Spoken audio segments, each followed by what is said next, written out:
O senhor citou o fato de incluir, enquadrar organizações criminosas como grupo terroristas, né? Tem essa discussão de os Estados Unidos talvez fazer isso, e existem algumas discussões no meio jurídico que isso poderia causar alguma interferência aqui. E também dentro do PL que foi discutido antifacção, tinha essa medida incluída, mas ela foi retirada. Você, como pré-candidato, se eleito, você vai defender que os grupos terroristas, as organizações criminosas sejam considerados grupos terroristas no Brasil?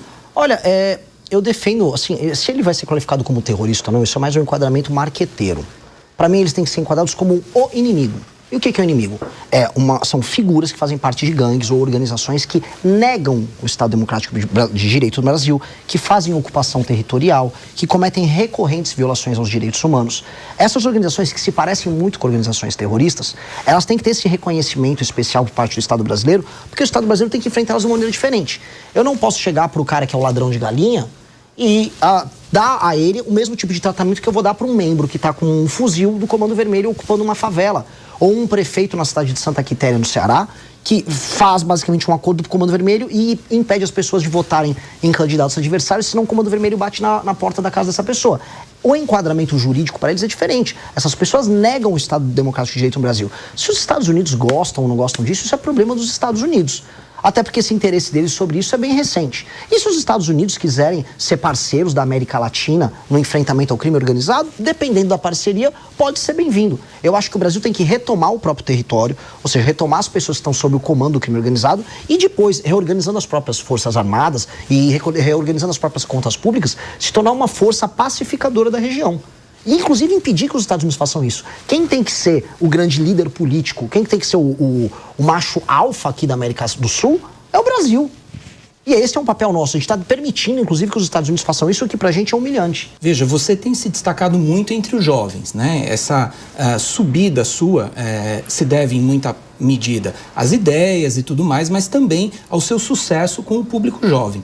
E a gente sabe que a política estratégica, ela vive de duas coisas, ideia e comunicação, né? Não basta ter ideia e não ter comunicação, e ter comunicação e não ter ideia, né? Estrategicamente, você tem que ter esse binômio. Como é que você vai fazer para conversar com as pessoas mais velhas, conservadoras, religiosas, aquelas pessoas que, em certa medida, não se identificam com o perfil dos membros hoje do Partido à Missão? Pode até se identificar com as ideias, mas às vezes nem conhece as ideias e a forma de comunicação não os aproxima. E apostar que os jovens indiretamente vão cumprir esse papel pode não ser uma estratégia vencedora. Como que você avalia essa questão?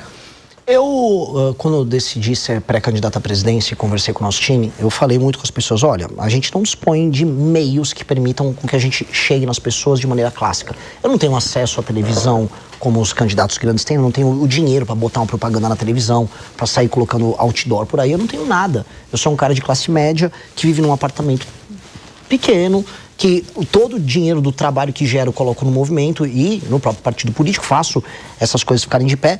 Portanto, eu farei uma campanha com o que eu tenho à disposição e falando sempre a verdade. Estou falando isso não porque eu quero dar uma de Don Quixote, mostrar que eu sou apenas idealista. Eu estou falando que quando você não tem nada a perder. E eu vou fazer apenas o que eu acredito no processo.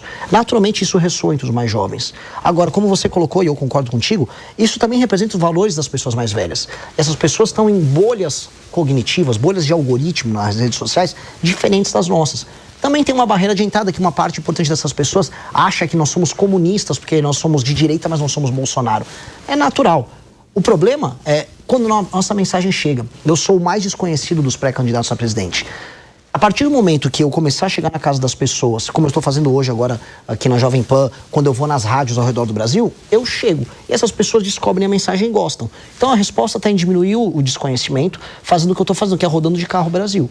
Se eu vou aguentar, aí é uma questão, assim, falam de burnout, esses cansaços, eu não posso me cansar, em tese eu sou jovem, mas eu vou trabalhar ao máximo, eu vou rodar de carro, eu vou em rádios, eu vou na mídia tradicional, e eu ainda acredito muito no papel da imprensa tradicional, e com base nisso eu vou começar a chegar no coração dessas pessoas mais velhas falando algo que está dentro do sistema de valores deles. Então, isso é meio que inevitável. Para te conhecer um pouquinho melhor, você é um liberal progressista ou é um liberal conservador em relação aos costumes?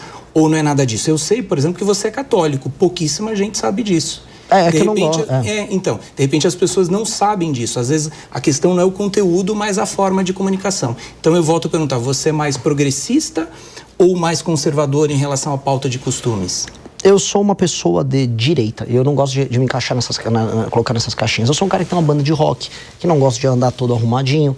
Ao mesmo tempo, eu sou uma pessoa que entende a necessidade de lei e ordem. Eu acredito na presença do transcendente na nossa vida. Eu acho que existem hierarquias de valores. Isso me coloca uma pessoa à direita. Agora, não me coloco... Porque o que seria um conservador em termos brasileiros? Aborto, por exemplo. A pauta do aborto, a gente é favorável à manutenção da legislação atual e contra esses movimentos feministas de hiperliberalização do aborto que existem. É uma pauta conservadora. É uma pauta conservadora. Só que eu não levo isso de uma maneira moralista. Eu não vou ficar aqui fazendo... Por exemplo, eu sou católico, mas eu não vou ficar aparecendo numa igreja para fazer campanha todo dia. Eu acho que eu separo minha esfera pessoal, existencial, da minha esfera política de trabalho. Eu tento fazer isso de uma maneira, vamos dizer, correta, para não ser invasivo e para não ficar fazendo propaganda. Porque existe um vício. A partir do momento que você começa a misturar essas coisas, você começa a ser um moralista. A partir do momento que você é um moralista, você cresce em redes sociais, mas isso vem com um preço. Que é o preço, em algum momento, de você ser, eventualmente, um hipócrita ou de você usar a fé e a confiança dos outros para amealhar, vamos dizer, dividendos políticos. Eu não quero fazer isso. Eu quero ganhar em cima das minhas ideias que resolvem o Brasil.